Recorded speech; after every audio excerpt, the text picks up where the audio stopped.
اللہ تعالیٰ کی قربت کا راستہ عاجزی ہے، بغیر عمل کے علم گدھے پر کتابیں لادنے کے مانند ہے۔ بھوکے کے پاس شیطان نہیں آتا، اور پیٹ بھر کر کھانا تمام آفتوں کی جڑ ہے۔ درویش پر لازم ہے کہ وہ بادشاہ کی ملاقات کو سانپ اور اژدھے کی ملاقات کے برابر سمجھے۔ غنی بننا چاہتے ہو تو قناعت اختیار کرو، بڑا عالم بننا چاہتے ہو تو تقوی اختیار کرو، اچھا آدمی بننا چاہتے ہو تو لوگوں کو نفع پہنچاؤ، طاقتور بننا چاہتے ہو تو اللہ پر توکل کرو۔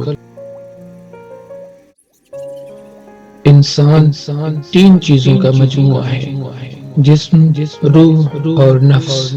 چنانچہ جسم کے لیے حس، روح کے لیے عقل اور نفس کے لیے ہوا ضروری ہے۔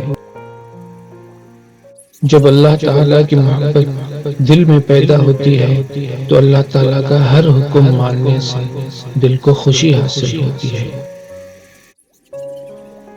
جو اپنے وجود کو پسند کرتا ہے اسے اللہ تعالیٰ پسند نہیں کرتا، جیسے شیطان۔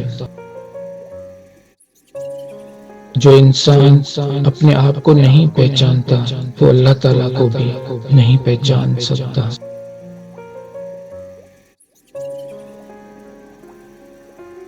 کلام شراب کی طرح ہے جو عقل کو مست کر دیتی ہے، اور آدمی جب اس کے پینے میں پڑ جاتا ہے تو اس سے باہر نہیں نکل سکتا اور اپنے آپ کو اس میں روک نہیں سکتا۔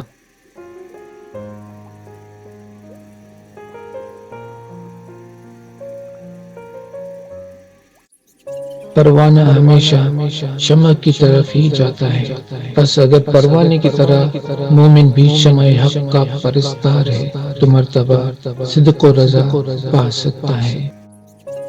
رضا کی دو قسمیں ہیں: اول خدا کا بندے سے راضی ہونا، دوم بندے کا خدا سے راضی ہونا۔